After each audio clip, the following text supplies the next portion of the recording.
ഇനി നമുക്ക് വ്യത്യസ്തമായിട്ടൊരു, അതായത് നമ്മുടെ മോഹൻലാലും മമ്മൂട്ടിയും ഒരേ സിനിമയിൽ അഭിനയിച്ചിട്ട് ഇപ്പൊ ഏകദേശം എത്ര വർഷമായിട്ടുണ്ടാവും ഒരേ സ്ക്രീനിൽ വന്നിട്ട്? എന്റെ അറിവിൽ എനിക്ക് തോന്നുന്നു 2020 അല്ലേ? 2020 ആണ്. അത് കഴിഞ്ഞ് കടൽ കടന്ന് മാത്തുക്കുട്ടി വന്നു. പക്ഷെ അതില് ഇതില്ല, മമ്മൂട്ടി അല്ല മോഹൻലാല് എന്ന ക്യാരക്ടറിൽ തന്നെയായിരുന്നു വന്നത്. ഇഷ്ടംപോലെ ഉണ്ടായിരുന്നു. അതിൽ മമ്മൂട്ടി ഉണ്ടായിരുന്നു. അപ്പം ലാസ്റ്റ് അവർ അഭിനയിച്ച പടം എന്ന് പറയുന്നത് 2020 ആണ്. പക്ഷെ ഇപ്പം ആ ഒരു ഇടവേളയ്ക്ക് ശേഷം അവര് രണ്ടുപേരും വീണ്ടും ഒന്നിക്കുകയാണ് നമ്മുടെ മഹേഷ് നാരായണന്റെ ചിത്രത്തില്. ഇതെനിക്ക് തോന്നുന്നു ഭയങ്കര വൈറലായിരുന്നു.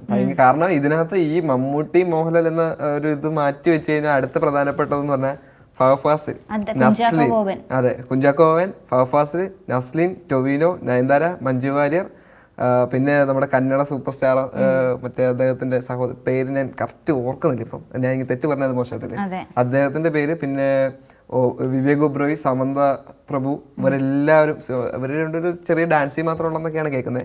എന്നാൽ പോലും വലിയൊരു സ്റ്റാർ കാസ്റ്റ് ആണ് ഇതിന്റെ പേരിൽ വന്നിരിക്കുന്നത്.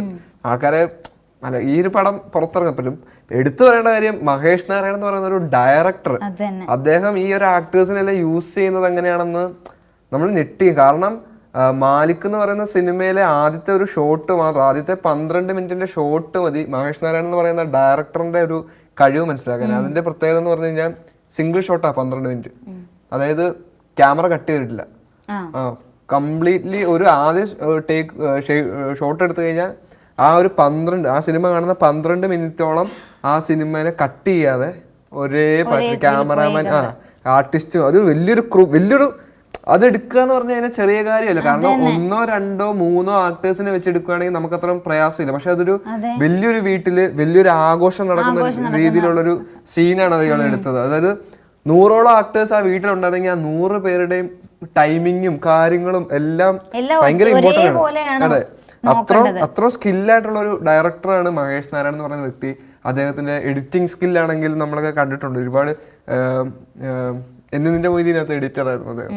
അങ്ങനെ പല സിനിമകളുണ്ട് അദ്ദേഹത്തിന് എഡിറ്റ്. അറിയിപ്പ് ഇത് അറിയിപ്പൊക്കെ ഏതോ ഫിലിം ഫെസ്റ്റിവലൊക്കെ വളരെ മികച്ച അഭിപ്രായം നേരിട്ടുള്ള സിനിമയാണ് അറിയിപ്പ്.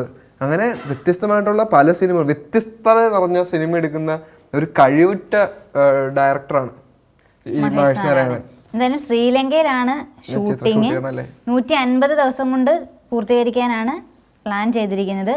London, Abu Dhabi, Azerbaijan, Thailand, Visakhapatnam, Hyderabad, New Delhi തുടങ്ങിയ സ്ഥലങ്ങളിലൊക്കെയാണ് ചിത്രീകരണം പൂർത്തിയാക്കാനായിട്ട് ഉദ്ദേശിക്കുന്നത്. എന്തായാലും ഭയങ്കര ഒരു വലിയൊരു ഹിറ്റ് മേക്കർ ആയിട്ട് വരട്ടെ.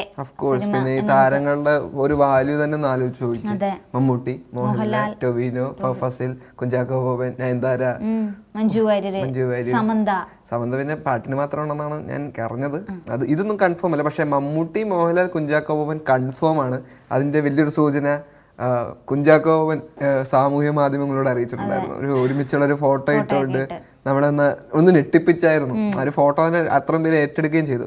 പിന്നെ ടൊവിനോ, നസ്ലിനൊക്കെ ഉണ്ടെന്ന്. നസ്ലിനൊക്കെ പിന്നെ ഈ ഇത്രയും വലിയൊരു സ്റ്റാർ കാസ്റ്റില് ഒരു ഗംഭീര തുടക്കമാണ് കേട്ടോ. തുടക്കമൊന്നല്ല, ഗംഭീര ഒരു കരിയറിലെ നേട്ടമാണ് തീർച്ചയായിട്ടും. വാല്യൂ അതാണ്. എന്താണെങ്കിലും എല്ലാവരും വന്ന് അടിപൊളിയാകട്ടെ. പിന്നെ ഇപ്പോൾ നമ്മൾ പലരും പ്രഡിക്റ്റ് ചെയ്യുന്നതല്ല. ഇപ്പൊ തന്നെ ഞങ്ങൾ തന്നെ ഒരുപാട് പേരുടെ പേര് പറഞ്ഞു. ഈ പ്രൊഡിക്റ്റിന് അപ്പുറം എന്തൊക്കെയുണ്ട് നമുക്ക് പറയാൻ പറ്റില്ല. ഇത്രയും വലിയൊരു കാസ്റ്റില് ദുൽഖറും കൂടെ വരേണ്ട കുറവേ ഉള്ളൂ. അത് വലിയൊരു ആഗ്രഹമാണ്. എനിക്കൊന്ന് മലയാളികളുടെ വേറൊരു വലിയൊരു ആഗ്രഹമാണ് മമ്മൂട്ടിയും ദുൽഖറും ഒരുമിച്ചുള്ള ഒരു സിനിമ. ഇതുവരെ ഇല്ല, ചെയ്യുമെന്ന് തോന്നുന്നില്ല. ഓക്കെ, എന്നാണെങ്കിലും അതും വരട്ടെ. അടിപൊളിയായിട്ട് സിനിമയൊക്കെ സൂപ്പറായിട്ട്. അല്ലെങ്കിൽ മലയാള സിനിമ പ്രതിസന്ധി നേരിട്ട് കഴിഞ്ഞിട്ട് കൊണ്ടിരിക്കുകയാണ്. ആ ഒരു പ്രതിസന്ധിക്ക് അപ്പുറം ചാടിക്കടക്കാൻ ഈ സിനിമയ്ക്ക് സാധിക്കുമെന്ന് തീർച്ചയാണ്.